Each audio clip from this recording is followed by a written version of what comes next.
Hola, soy Felipe Beltrán y hoy tengo un tema muy interesante para todos. Modelos de triple impacto, cómo transformar nuestras empresas para hacerlas más rentables, socialmente y ambientalmente sostenibles. Pero para eso tengo dos invitados muy especiales. Alejandra, bienvenida a este espacio. Felipe, muchas gracias por este espacio. De verdad, me agrada tanto compartir sobre un tema que me apasiona y que llevo 30 años en esa búsqueda de ese impacto, de esa sostenibilidad, de romper paradigmas y modelos para generar empresas mucho más conscientes. Qué rico, bienvenido a este espacio. Ya van a tener la oportunidad de saber quién es Alejandra. Luis Alberto, bienvenido a este espacio. Muchas gracias, Felipe. Es un placer estar acá y poder compartir un poquito de la historia que me ha traído a donde estoy y creo que es algo que confluye en este momento en una necesidad importantísima, no solo para las empresas, sino para toda la humanidad. Para la humanidad, estamos de acuerdo y ahí es donde quiero comenzar.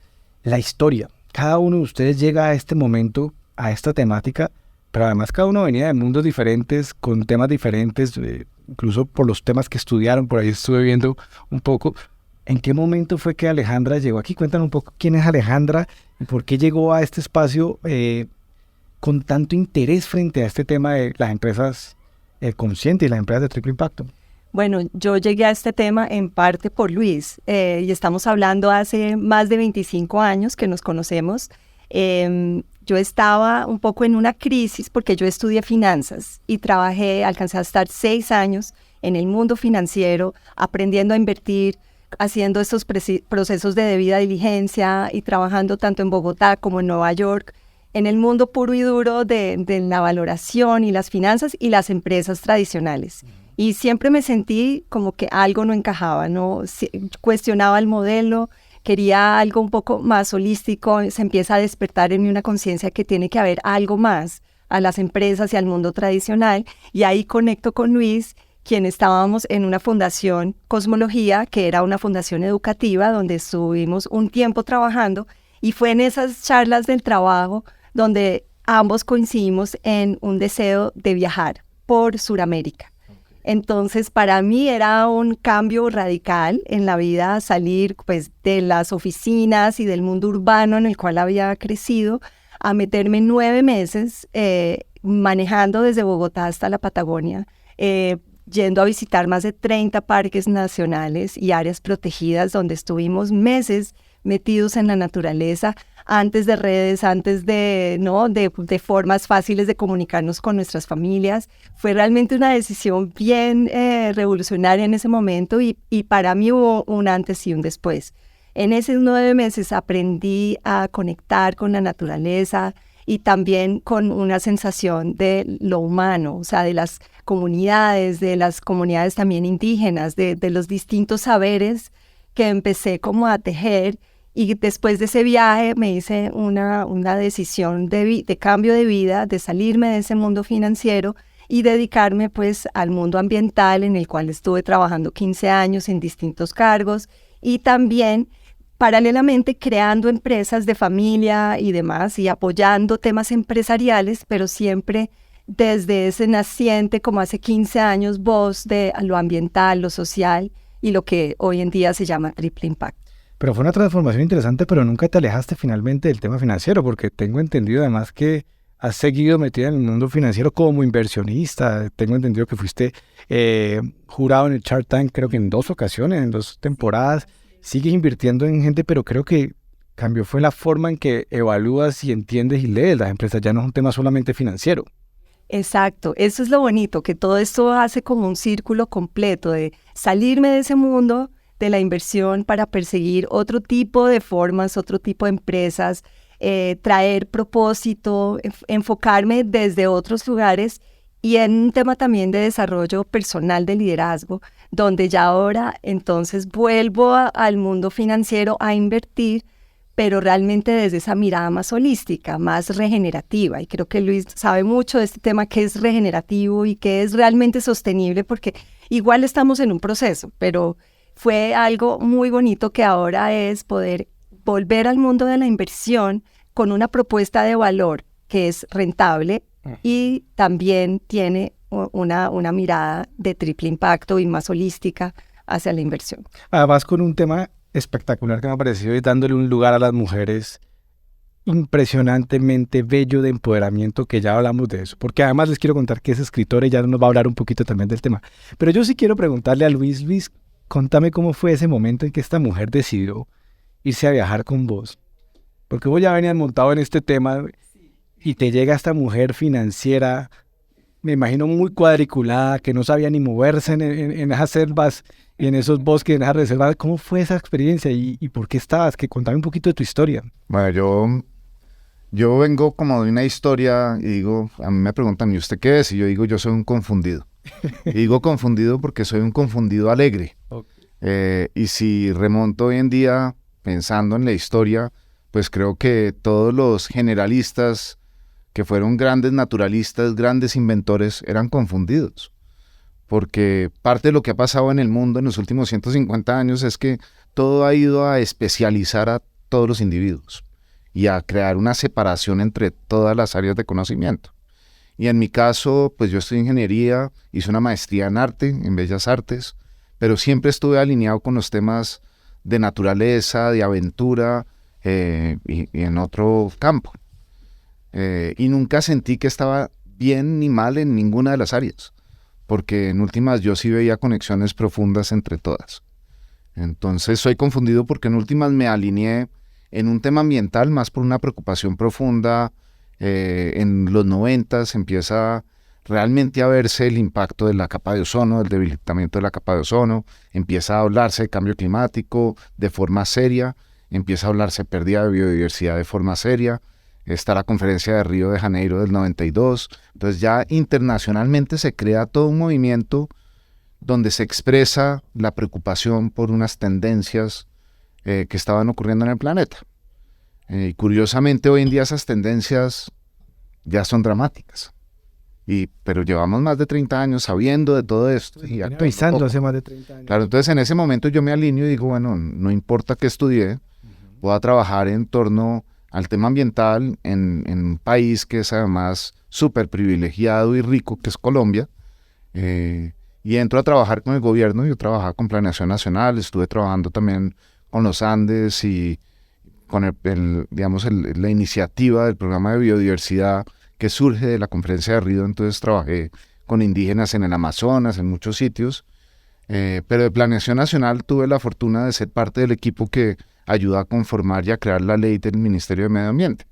Entonces en ese momento paso al Ministerio de Medio Ambiente como parte del equipo inicial, y ahí en mi trabajo en áreas protegidas y en diferentes cosas viví unas experiencias muy buenas y otras no tan buenas. Y dentro de las no tan buenas, pues desafortunadamente hubo situaciones que en ese momento en nuestro país, pues no muy diferente a hoy en día, tenía unas complejidades increíbles. Y me defraudó un poco. La protección por la naturaleza pues significaba la amenaza al ser humano. Muchas personas morían tratando de proteger los parques y otras cosas. Y en uno de esos procesos y cambios de gobierno, pues decidí desvincularme y entendí que yo necesitaba era como un reset. Necesitaba hacer un espacio para pensar, para conectar, para organizar mis pensamientos. Y ahí es donde surge la idea del viaje. Y en ese proceso pues dije, yo voy a viajar solo, pero me invitan a participar en Fundación Cosmología, conozco a Aleja, y empezamos a tratar de crear nuevas formas de ver y aproximarnos a habitar el planeta desde un producto educativo, que es de origen de la Comisión de Sabios, y en ese momento pues empezamos a hablar de lo financiero, pues que yo nada que ver, y las visiones de mundo, y empezamos a encontrar que no hay tanta diferencia, porque como seres humanos realmente todos queremos vivir con bienestar, queremos vivir con salud, en un planeta saludable, y si nos dejamos asombrar, pues nos damos cuenta que es un planeta que es increíble. Entonces en ese proceso, una de las cosas que yo había aprendido y que me trajo mucho a este mundo, era que cada vez que yo salía, yo me asombraba. Y yo veía que si alguien estaba conmigo, cambiaba la forma en que sus ojos brillaban. Y realmente así es como lo pongo, porque para mí realmente es ver a las personas cuando ven momentos mágicos en la naturaleza, les cambia el brillo del ojo. Entonces personas que pueden tener el ojo opaco se les vuelve brillante. Y a partir de eso, pues, yo empecé a llevar a muchos amigos a la naturaleza. Y ahí conocimos a Nicole, que es otra persona que viajó con nosotros. Y en ese compartir, pues se despierta la idea y me dicen, no, pero ¿será que me puede esperar tanto tiempo? Pues sí, yo no tengo afán, vámonos. Y Nicole también dice, oiga, yo también quiero. Y entonces se arma el parche para irnos a viajar por todo Sudamérica. Y obviamente, pues Alejandra decía, sí, pero es que yo no tengo experiencia en esto. Entonces ahí también entra todo un proceso de aclimatación a las experiencias y una aproximación a la montaña, porque pues yo era montañista y quería explorar en mi viaje las montañas de Sudamérica. Entonces, tanto Nicole, que no había estado en montañas, Aleja, que no había estado en montañas, entonces empezamos a hacer viajes previos mientras nos vamos preparando para salir, hasta que llega el día y en un octubre, creo que fue como septiembre o octubre del 2005 o 2006, 5 o 6, 5, arrancamos, sin destino, sabíamos que arrancábamos para el sur. Pero no tenían... Y que queríamos ir a donde se acabe la carretera. Y no sabíamos cuándo íbamos a volver. Y creo que ahí empieza, como dice Alejandra, una etapa de descubrimiento increíble. Y es entender que las cosas no son tan estáticas, no son tan planeadas, y que hay muchos cambios que además generan oportunidades. Y yo creo que eso alimenta mucho el pensamiento de lo que estamos hablando hoy. Pero yo te quiero una pregunta, porque es que eso que acabas de decir me parece demasiado poderoso. Arrancar un viaje sin tener muy claro un plan específico, donde van a llegar, dicen, vamos hasta donde acaba la carretera. ¿Cómo lograste convencer a una mujer que seguramente venía de planearlo todo y de tener todo muy organizado y saber qué día va a llegar a cada cosa y a cada lugar? Porque me imagino que esa era la forma en que venías acostumbrada a trabajar. Aventurarte al incierto, al día a día, al dejarnos sorprender por lo que cada día nos traiga. Pues yo creo que Aleja tiene que confirmarlo, pero yo siento, y recordando ese momento, nosotros parte de lo que hacíamos, como le decía, era llevar gente a nuestros paseos. Pero lo otro que hacíamos era traer los paseos a la gente. Y nosotros tomábamos mucha fotografía. Y hacíamos reuniones en las casas para pues, tomarnos algo y compartir lo que vivíamos en los viajes. Y yo creo que a través de ese tipo de reuniones no solo nos encontramos, sino que empezamos a ver ventanas en la naturaleza y en los viajes que enriquecieron y generaron esa atracción o despertaron una atracción que ya existía. Porque no creo que Aleja estaba muy alejada de eso, sino que empieza uno a ver estos paisajes y uno mira, no sé, nuestro país tiene cosas que si uno se permite verlas, pues se enamora. No hay nada que hacer. Absolutamente. Y yo creo que a partir de ese despertar empezamos a viajar juntos, a conocer más cosas y empieza digamos, a cohesionarse el plan. Pero Alejandra, vos contame ya la parte tuya, en serio. ¿Qué sensación tenías cuando te fuiste en esa aventura? O sea...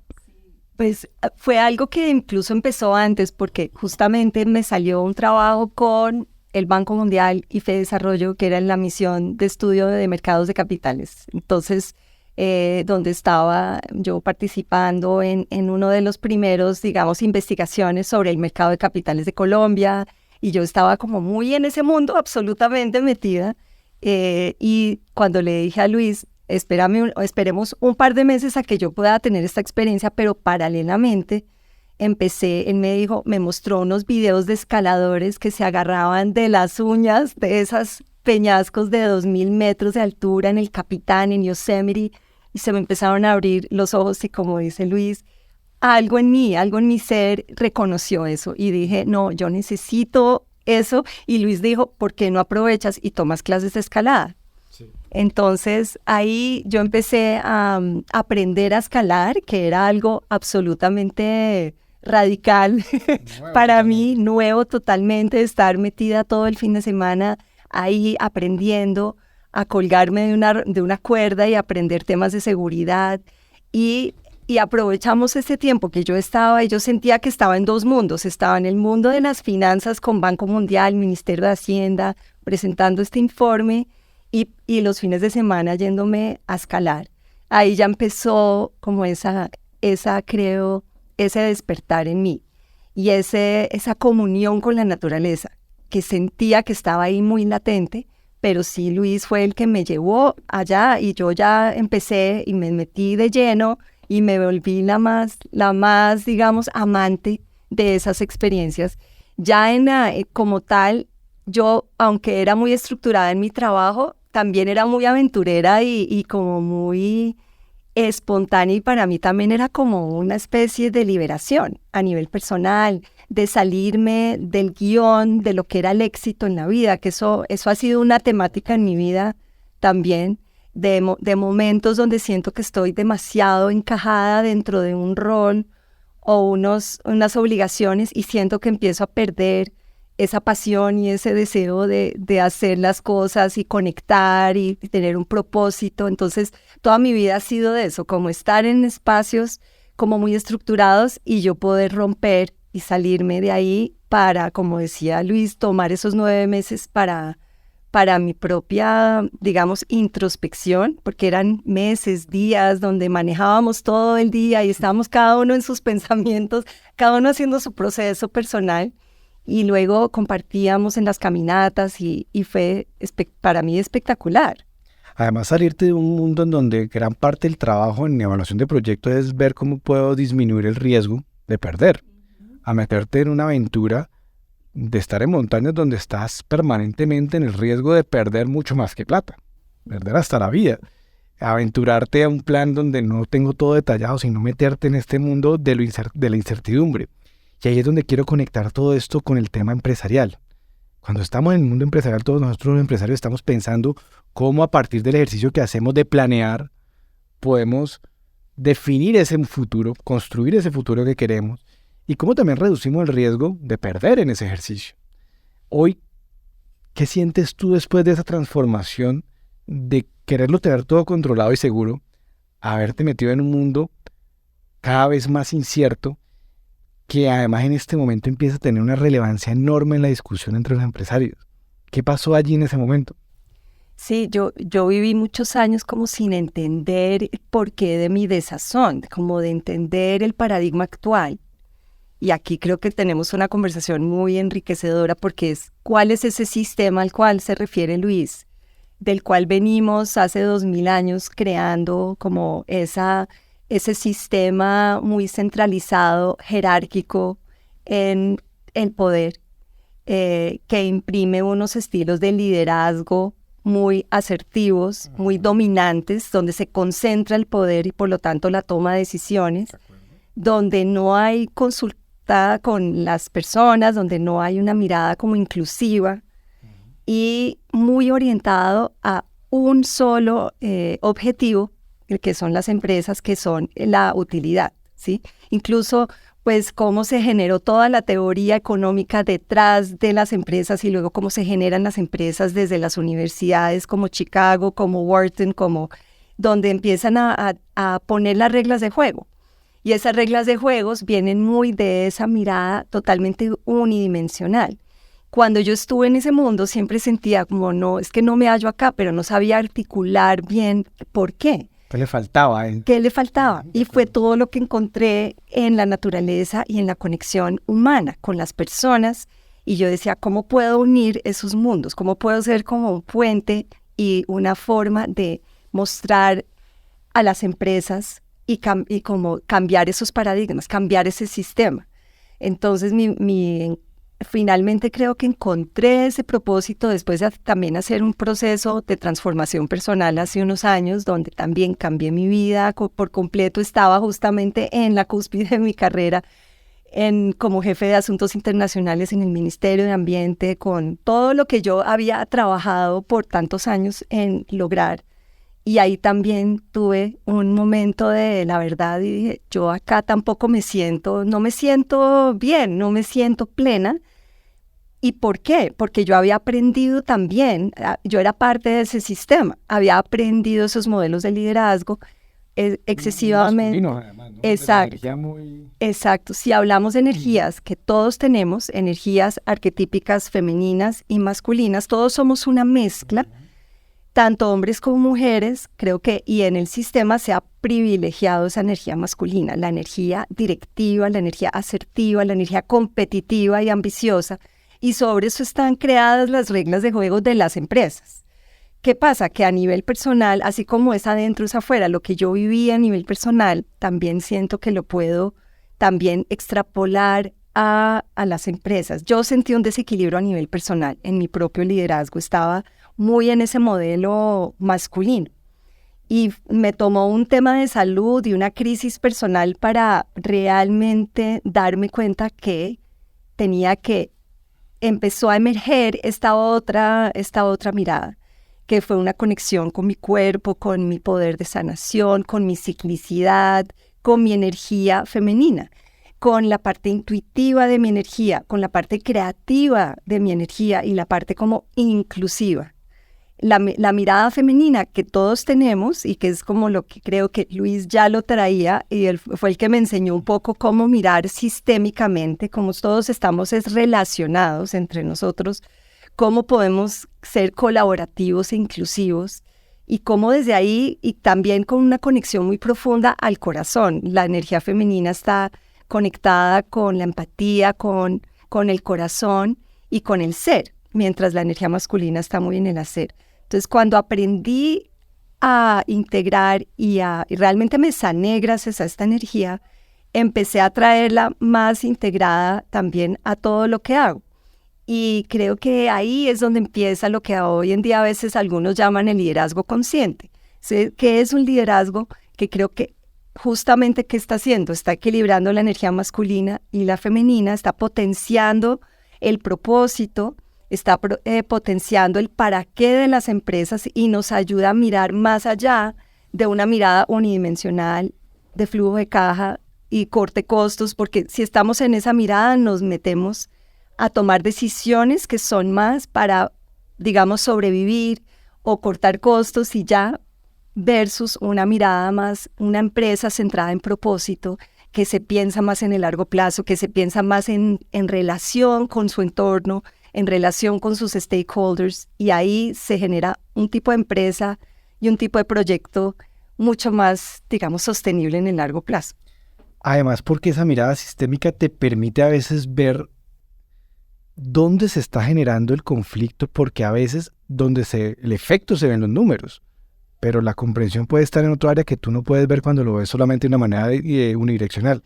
Y por eso quiero preguntarte a ti, que has estado tan metido en este tema de la mirada sistémica hoy en día, ¿qué debería ser un líder empresarial para empezar a poder a involucrarse en el mundo de la mirada sistémica de las empresas, de las organizaciones? Pues yo creo que el liderazgo, como dice Aleja, tiene que volverse consciente y nosotros lo trabajamos desde el liderazgo regenerativo. Entonces eso trae una palabra totalmente nueva, digamos, que se está volviendo una palabra como un buzzword en el mundo empresarial, pero creo que no se entiende del todo. Y yo creo que para tratar de definir esto, tenemos que mirar a la naturaleza. Y yo vuelvo a la naturaleza porque si nosotros miramos, el planeta tiene que 4.8 billones de años. Vida en el planeta por 3.8 billones de años. Entonces, si alguien, como el refrán dice que el diablo no es sabio por lo sabio, sino por lo viejo, pues quien más conocimiento tiene de la vida, de la evolución y la prosperidad es la Tierra. La Tierra lleva 3.8 años evolucionando a las múltiples formas de expresión a más increíbles de la naturaleza. Las que Colombia además contiene, pues como el 15-16% de todo lo que hay en el mundo está acá. Entonces, si nosotros miramos a la naturaleza y vemos y nos preguntamos, no sé, un bosque del Chocó, la Amazonía, ¿por qué son ecosistemas tan prósperos? Ahí es donde está la respuesta. Una empresa quiere ser próspera, mire al bosque, que es próspero, y trate de trabajar como trabaja el bosque. Pero cuando uno mira al bosque, uno ve que el bosque trabaja con base en la colaboración, en el mutualismo, en la simbiosis, las relaciones de mutuo beneficio. Todo el mundo está con un propósito común. Y hay una académica que se llama Janine Benyus, que fue la creadora de la biomimética, que es el estudio que busca ver en la naturaleza para aprender y replicar en la industria humana.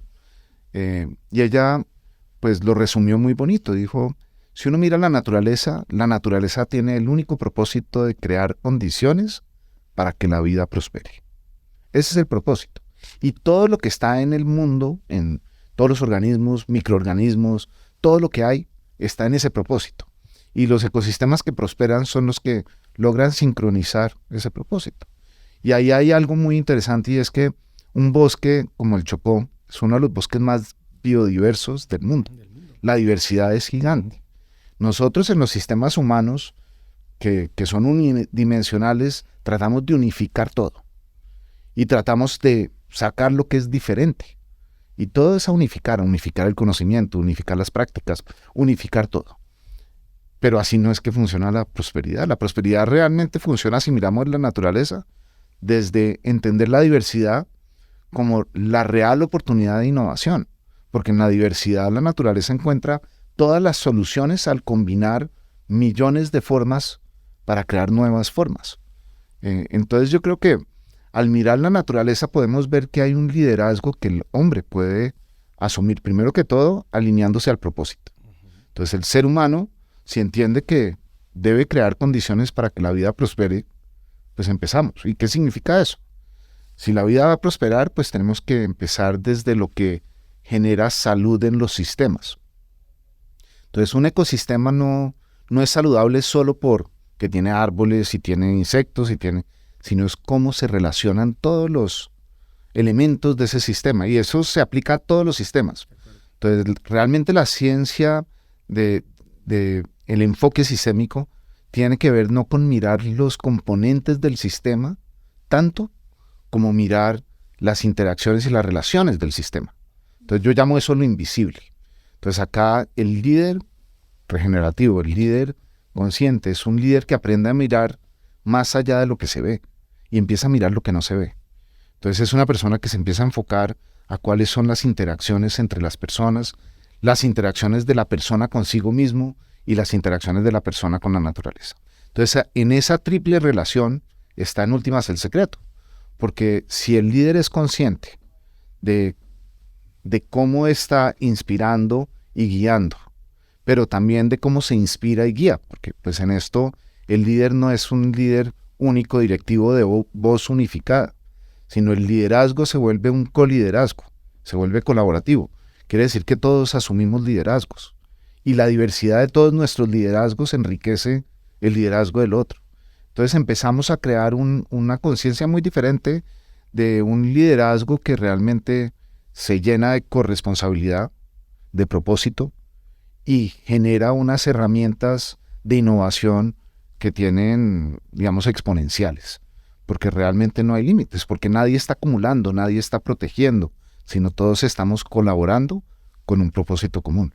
Y con eso que dices, me acuerdas de una vez que fuimos con un grupo de empresarios justamente al bosque, a hablar de temas de desarrollo empresarial a partir de ir a leer el bosque. Y tenemos un personaje muy especial en una región del Valle del Cauca que se llama el Lago Calima, en donde muestra justamente esa relación entre los diferentes elementos del bosque, y mostraba cosas tan interesantes como a veces para que algo nuevo nazca, algo tiene que morir, y mostraba mucho cómo hay árboles que mueren para darle paso y darle vida a otros elementos del bosque. Y entonces a veces lo que nos hemos encontrado es que muchos empresarios no queremos dejar morir viejos estilos de liderazgo, no queremos dejar morir algunos viejos negocios que ya no tienen sentido, pero que los sigo amarrando porque es que fue el negocio que toda la vida nos ha dado. Pero a veces entender eso, que hay un momento en donde para que nazca algo nuevo tienen que morir necesariamente algo para darle paso y vida a otros elementos.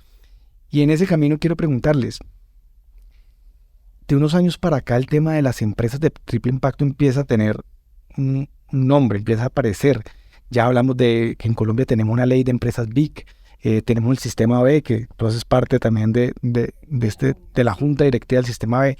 Cuéntenos un poquito este tema de las empresas de triple impacto, por qué cada vez empiezan a tener más relevancia y por qué en un momento en donde tantas cosas se están acabando, se están destruyendo, se están reformando, ¿por qué empieza a ser relevante hablar de empresas B, de empresas PIC o de empresas de triple impacto? Sí, Felipe, pues este tema justamente desde esta inquietud como de cuáles modelos hay allá afuera en el mundo, pues hay distintas formas y yo creo que Sistema B o las empresas BIC son todas formas. Hace unos 15 años también fui muy activa en la creación de una red empresarial para el sector de la construcción. Se llama el Consejo Colombiano de Construcción Sostenible, donde empezamos a hablar del propósito y decir, oigan, tenemos un tema ambiental fuertísimo, este es uno de los sectores que más recursos consume y en el momento no había ninguna actividad relacionada a mitigar o minimizar el impacto de ese sector y por lo menos también concientizar a los líderes acerca del futuro, de los riesgos, de lo que podía venirse.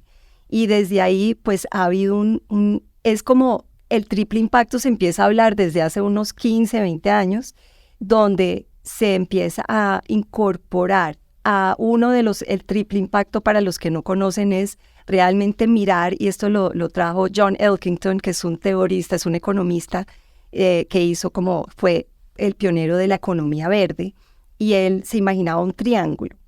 Y en uno de los ejes del triángulo está la parte económica, no solo financiera, sino hay que crear valor económico, no solo para la empresa, sino contribuir, como decía Luis, desde ese sistema, contribuir ese valor económico.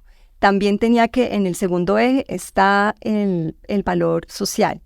Y está también lo que haga la empresa tiene que mejorar las condiciones de vida de las comunidades, de la población, de los proveedores, incluso de los clientes y de los inversionistas. Y finalmente, el tercer eje es ya el ambiental. Entonces, también algo de triple impacto teórica realmente habla de que hay que mejorar tanto lo económico al mismo tiempo que se está mejorando las relaciones sociales y al mismo tiempo mejorando el ambiente.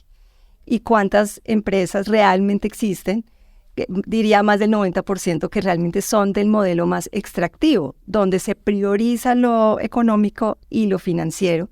Entonces John Elkington con su triple impacto, con su, digamos, triángulo detrás de la economía verde, fue el que trajo ese término y sobre el cual se montaron las empresas B. Esas son empresas que entonces miran esas dimensiones, adicionalmente ven temas como gobernanza también, cómo está el gobierno, si hay también equidad de género en el gobierno, cómo se están tomando las decisiones, y también ven un tema como de procesos y como interacción y como prácticas también con los empleados. Yo creo que, si bien ningún sistema es perfecto, porque estos son todos procesos, yo creo que todos como una humanidad estamos poco a poco llegando hacia allá, pero al menos es, creo, un muy buen lugar donde no solo los accionistas y los stakeholders de las empresas están reconociendo y valorando ese impacto, usando herramientas como los globales, como los Objetivos de Desarrollo Sostenible, que se crearon en el 2012 a nivel mundial. Bueno, empezaron a proponerse desde esa época y que realmente baja a la tierra, digamos, esa parte global. Es una manera de bajar a tierra todo este discurso y ponerlo en práctica con unos indicadores claros en esos tres ejes y con una medición continua. Pues eso implica todo un tema de gobierno, de transparencia, de estar muy dispuestos a que te miren lo que estás haciendo y a compensar efectos negativos, de mejorar tu relación con proveedores. Y resulta que cuando las empresas se montan realmente en esto, yo creo que las que realmente están acá tuvieron que sentir antes un propósito. Ese propósito, ese es como ese tema tan central a todo. Si están en un propósito, quieren generar la mejor empresa posible para el planeta y quieren que la empresa se vuelva un vehículo de cambio social y ambiental, entonces desde esa mirada, desde ese liderazgo consciente, con el propósito al centro, tienen una estructura clara, medible y comunicable al mundo, ¿no? Porque esto ya es una red mundial y es una forma de generar un lenguaje común acerca de estos temas. Y un concepto que me ha gustado mucho, que está muy asociado a eso que dices, que tiene que ver con el valor compartido. O sea, estamos creando valor, pero además un valor que no solamente lo perciba el dueño de la compañía o los accionistas, sino que lo perciba el entorno, los colaboradores, proveedores, clientes y consecuentemente también el medio ambiente, que necesitamos darle una prioridad en este momento muy grande, porque si no resolvemos ese tema, olvidémonos de todos los demás. Y ahí entra un tema muy importante que que estabas hablando, y es, realmente a las personas les cuesta dejar los modelos que tienen atrincherados, y se llama así. Así es. Y nosotros hemos construido muchas estructuras que son, en últimas, andamiajes que limitan nuestra capacidad, porque se refuerza, digamos, un modelo de comportamiento con una estructura y que está validando, en últimas, un modelo que ahorita está amenazando el planeta. Sin embargo, el mismo planeta está gritando y están pasando cosas que nos sacuden. El COVID es un ejemplo, los desastres naturales, los cambios en el clima. Bueno, hay muchas cosas que nos están alertando. Sí, incluso el tema del estallido social. Yo no sé si ustedes supieron, pero después de ese estallido social que tuvimos aquí en Colombia, muchas empresas, lejos de solamente cuestionar y criticar lo que pasó allí, y eso nos sucedió con un grupo de empresarios con los que trabajamos, dijeron, venga, paremos porque esto que sucedió es una base, claro. Es una señal para darnos cuenta. Y de fruto de ese trabajo, de lo que pasó en esas conversaciones posteriores al estallido social, muchas empresas se empezaron a montar en estos sistemas, porque entendieron que si bien es cierto, hay unos temas políticos que están detrás y unos temas sociales que venían sucediendo, desde el sector privado y desde las empresas podemos empezar a tener una injerencia importante para que este tipo de situaciones en el futuro no se repitan de la manera en que se presentaron en ese año. De acuerdo, y ahí yo quería llegar a un punto, y es que todo esto hace que hoy en día vivamos realmente en un momento de mucho cambio, donde la incertidumbre es muy alta, la volatilidad es muy alta en todos los sistemas, o sea, en los sistemas naturales, en los sistemas sociales, en la economía. Entonces, no solo el triple impacto es importante, sino saber que hoy en día muchas de las soluciones no van a ser de largo término. Son soluciones que yo llamaría soluciones puente. Y tenemos que pensar en empresas y en estructuras que tienen una capacidad de adaptación muy alta. ¿Por qué? Porque lo que construimos hoy y ponemos a andar hoy como una empresa exitosa de triple impacto, de pronto en 3 años debe cambiar su forma. De acuerdo. Pero lo que no cambia es el propósito. Entonces, por eso es la importancia del propósito. El propósito es el ancla que nos permite tener una planeación basada en propósito, más no en forma. Y que permite que una empresa pues pueda soltar sus cáscaras o sus formas o sus soluciones a medida que ve que esa solución ya no está generando el triple impacto en este caso. Entonces yo empiezo mi empresa, empiezo mi solución, pues se transforma porque pasan cosas y después se transforma otra vez y estamos cambiando mucho. Yo sé que cuando yo estudié ingeniería uno planeaba para 50 años y las inversiones se pensaban a largo término. Y la rentabilidad pues era, uno realmente ganaba después de 10, de 15 años de poner en marcha unas grandes inversiones. Hoy en día el pensamiento creo que es importante que cambie. Y así mismo cambia el liderazgo. El liderazgo tiene que ser un liderazgo que puede reaccionar, adaptarse y construir colectivamente con la comunidad, con todos los stakeholders, incluyendo la naturaleza, para poder actuar en un propósito común. ¿Qué decirle a tantos empresarios que todavía escuchan estas conversaciones y lo ven como, qué bellos, románticos ellos, ¿no? Muy bonitos, pero ¿cómo, sí. ¿cómo acercarlos al tema? Y sobre todo el que diga, bueno, me gustó lo que estoy escuchando, pero ¿por dónde empiezo? O sea, ¿cuál es el primer paso que yo debería hacer para acercarme a estas conversaciones, a estas discusiones, a este aprendizaje? Porque también me toca aprender y cambiar. Sí, aquí quisiera compartir, digamos, una historia personal, pero además como de muchos ejemplos que he visto a lo largo de los años de empresas centradas en propósito versus empresas no centradas en propósito y sin esa brújula, sin ese norte. Y para decirles que esto sí es posible y no es ni muy costoso, ni hay que cambiar a todo el equipo, ni hay que empezar de nuevo, sino realmente es algo costo efectivo. Al contrario, los beneficios en la lealtad de los empleados, de la productividad, de la facilidad de tomar decisiones estratégicas, todo cuando se trabaja desde el propósito, todo fluye mucho mejor y vuelve a la empresa más resiliente, como decía Luis, más adaptable al cambio. Entonces, la historia personal es una empresa de familia que yo lideré, digamos, tuve la oportunidad de dirigir en el 2004, empezamos un proceso familiar y como hay tantas empresas familiares en Colombia, traigo este ejemplo. Mi padre ya se estaba retirando y éramos los hijos de la siguiente generación y éramos muy diversos los cuatro en diferentes edades, sectores, industrias. Éramos desde un artista, un ingeniero, yo financiera y una hermana arquitecta. Y como, bueno, ¿cómo de verdad puedes unir, digamos, visiones tan distintas? Y encontramos el propósito como ese aglomerador. Encontré a un conferencista, Tom Chappell, que es creador de una empresa de gran renombre en Estados Unidos, que fue uno de los pioneros ambientalistas, que hizo una empresa llamada Toms of Maine, que hoy en día pues ya se vendió, pero lo alcancé a conocer a él, y él fue uno de los pioneros en crear empresas centradas en propósito. Él las llamaba empresas centradas en valores, que era un ejercicio de traer los valores de la empresa, mirar la historia y mirar muy a largo plazo ese para qué.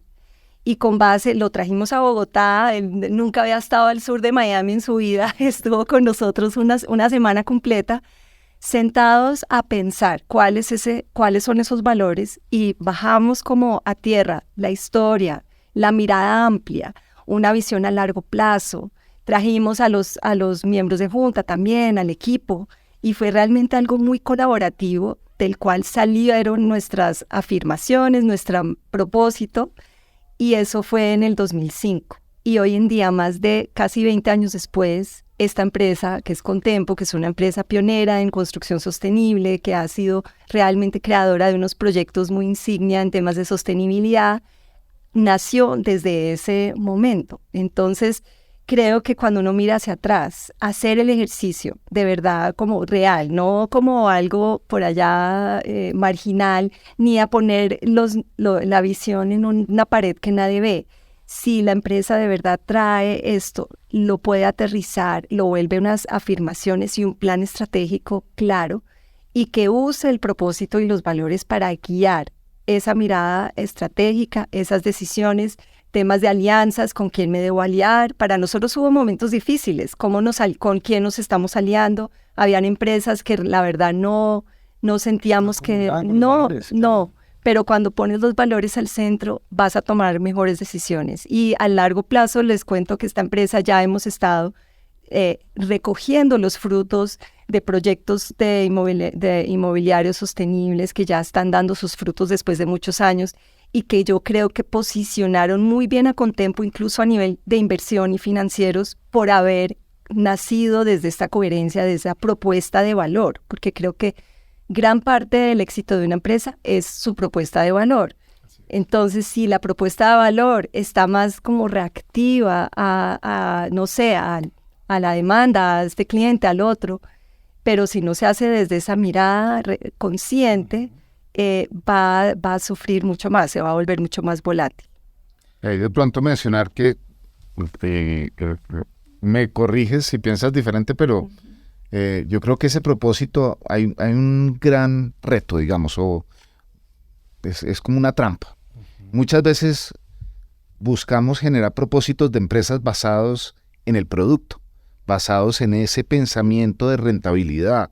O sea, quiero crear la mejor televisión en el mundo, que sea. Eso es un objetivo. Pero es un objetivo, sí, es una meta. Pero esa meta son los puentes, las cáscaras. De acuerdo. Cuando hablamos de propósito, creo que estamos hablando de propósitos profundos que están pensando las relaciones, la relación de cada individuo de la empresa, la relación de las comunidades y la relación de la naturaleza. Ahí entra el triple impacto. Y ese propósito es un propósito que está muy encima del producto o el quehacer de la empresa como tal en lo técnico. Porque además puede cambiar de producto y servicio. Claro, el producto y servicio puede transformarse, por eso se puede adaptar. Sí. Porque la empresa puede transformar todo lo que hace y cómo lo hace. Lo que no adapta es el propósito profundo. Y por eso el propósito se vuelve un ancla y digamos, una brújula para guiar el camino. Entonces yo creo que esa diferenciación es una de pronto de los conceptos que a las empresas les cuesta más trabajo, porque sienten que al pensar allá están pensando en las nubes, pero realmente es pensar sobre temas que van a alinear y permitir tomar decisiones estratégicas de largo plazo y adaptarse en decisiones técnicas y operativas de corto plazo con tranquilidad, donde yo sé que puedo soltar. Oiga, este producto no sirve, suéltelo. O sea, no siga transformándolo. Está generando impactos negativos. Exacto, Suéltelo. Ya dejó de tener sentido. No tiene La sentido. nueva mirada y el nuevo propósito de la organización. Es perfecto. Porque no está alineado al propósito. Transformémoslo y cómo lo alineamos al propósito. Extraordinario. Entonces la pregunta de innovación siempre va anclada a cómo volvemos a alinear, cómo mejoramos y cómo fortalecemos o amplificamos la capacidad de alcanzar el propósito, no de generar el producto. Es una diferencia grande en la orientación. Es el para qué, es llegar a no el por qué hago lo que hago, ni qué es lo que hago. El qué, está el qué, que es el producto. Que eso no debe ser la razón central de la empresa. ¿Qué hago? ¿Por qué lo hago? No porque es más operativo, porque es más, no, sino el para qué. ¿Para qué lo hago? Para liberar, y Simon Sinek es un gran recurso en esto y recomendadísimo sus podcasts y sus videos porque él habla del Golden Circle, ¿no? Como ese círculo dorado donde hace que la gente diga, y las empresas que más sobresalen y que más, como Apple, que es un claro ejemplo, es porque realmente siempre tuvieron un para qué. Y uno compra como consumidor, uno compra es el para qué. Uno no compra el procesador porque es más rápido, porque consume menos energía, aunque eso debería ser parte de la decisión, pero no está comprando el para qué. Y ¿sí? cada vez más el para qué se vuelve una estrategia mucho más poderosa, incluso comercialmente dentro de las empresas. Pero más allá de lo comercial, exacto, porque la gente empieza a resonar con ese tipo de temas. Me tienen fascinados. Yo me creo que voy a tener que invitarlos 2 o 3 veces más porque aquí creo que hay tema para rato. No hemos hablado tampoco de tu libro, no hemos hablado de tu empresa, de tantas cosas que tenemos que hablar.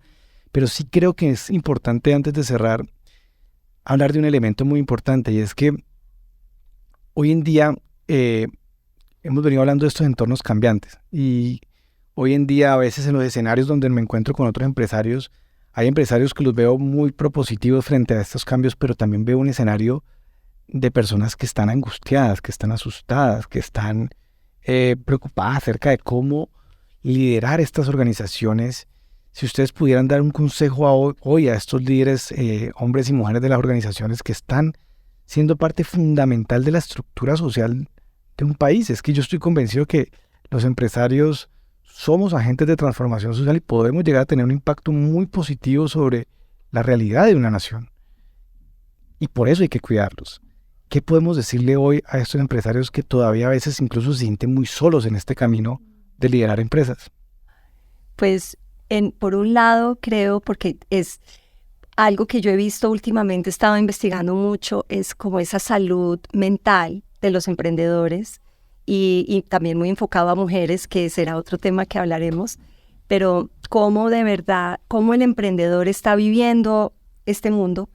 Y porque también, nuevamente, es el sistema, es el discurso que nos mete como en un modelo unicornio, ¿no? El famoso modelo unicornio, que es como la imagen del emprendedor exitoso, es el que pone a la empresa en un track rapidísimo de consecución de capital, quemando capital, llegando pues a la meta como una gran carrera y volviéndose unicornio y escalando y creciendo exponencialmente. Creo que ese modelo es también parte de esa mirada que realmente no es sostenible. Hay muy pocos que logran eso, de pronto 1, 2, 5, 10. Tiempo, porque la naturaleza también nos lo muestra. Cuando tú utilizas un proceso de crecimiento no natural sobre los productos, sobre las frutas, sobre las verduras, también te das cuenta del resultado.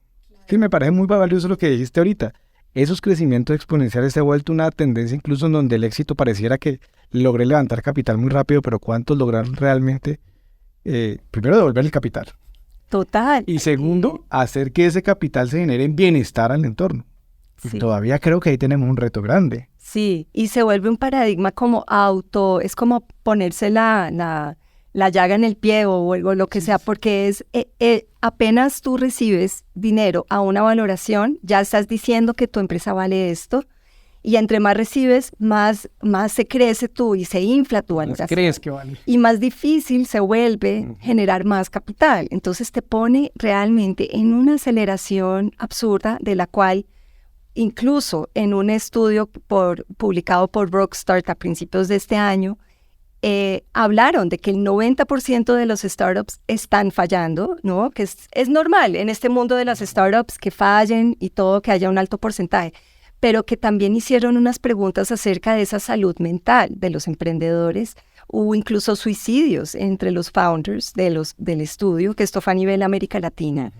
Y también decían un alto costo a nivel social, a nivel personal, en más del 60% se separaron, se divorciaron en el proceso, se alejaron con sus dueños. Muchas de las razones de los fracasos de las empresas, fracasos entre comillas, fueron un tema social también, como de que se separaron con sus co-founders y no hubo tampoco propósito. Entonces, yo les diría a los empresarios, a los emprendedores que nos escuchan, empiecen en un modelo distinto, empiecen por su propósito. Hagan un proceso profundo de conectar con ese para qué, con esa pasión, con una mirada más a largo plazo y de un crecimiento más sostenido y orgánico.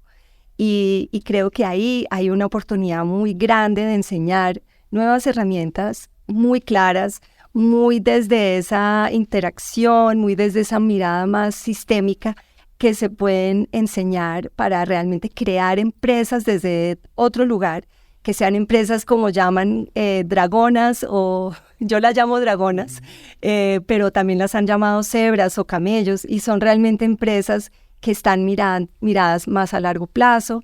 Eso ya creo que ayuda a bajar un poco el estrés, los altos niveles de burnout, que hay más del 60% de las mujeres, hablando de mujeres, que es la cifra que más tengo en la cabeza, más del 60% de las mujeres fundadoras en algún momento dado sienten burnout. Sí, un agotamiento total. Un agotamiento absoluto. La presión que tienen. Exacto. Entonces, desmontémonos de esos modelos, no son sostenibles.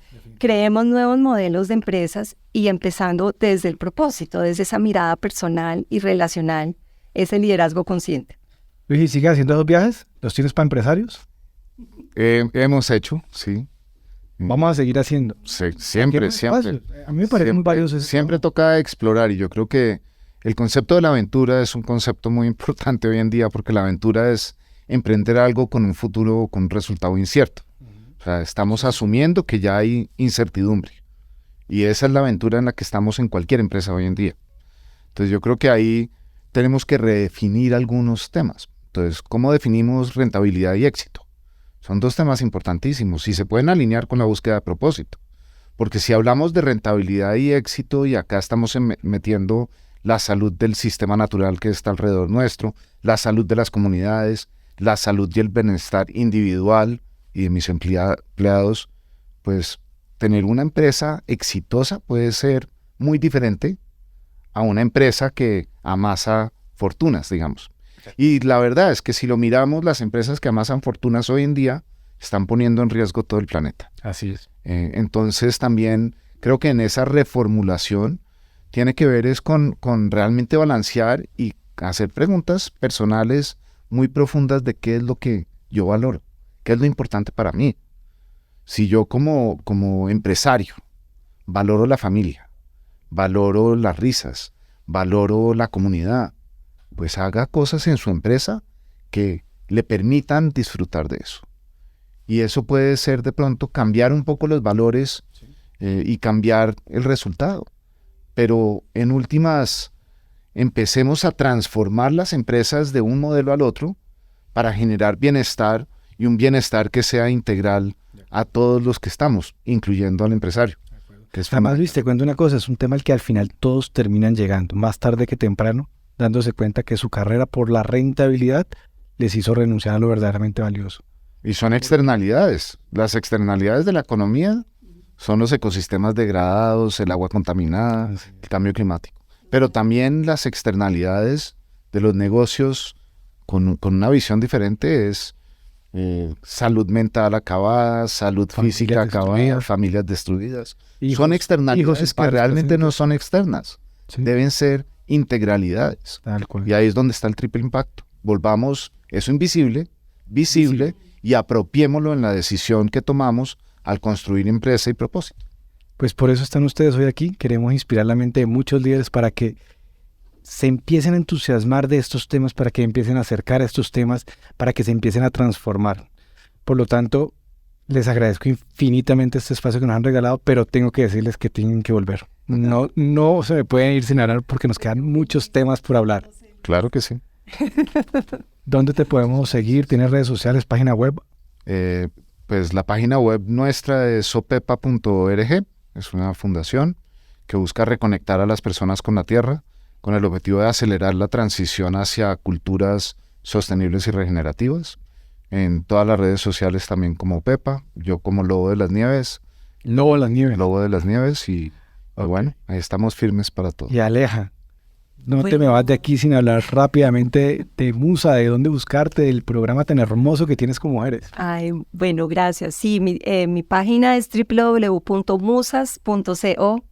Musas es una academia y también una comunidad para mujeres fundadoras, mujeres líderes, mujeres emprendedoras que desean crear sus proyectos y sus empresas desde el propósito, desde esta mirada regenerativa de triple impacto y realmente transformar el mundo con sus empresas y proyectos de vida.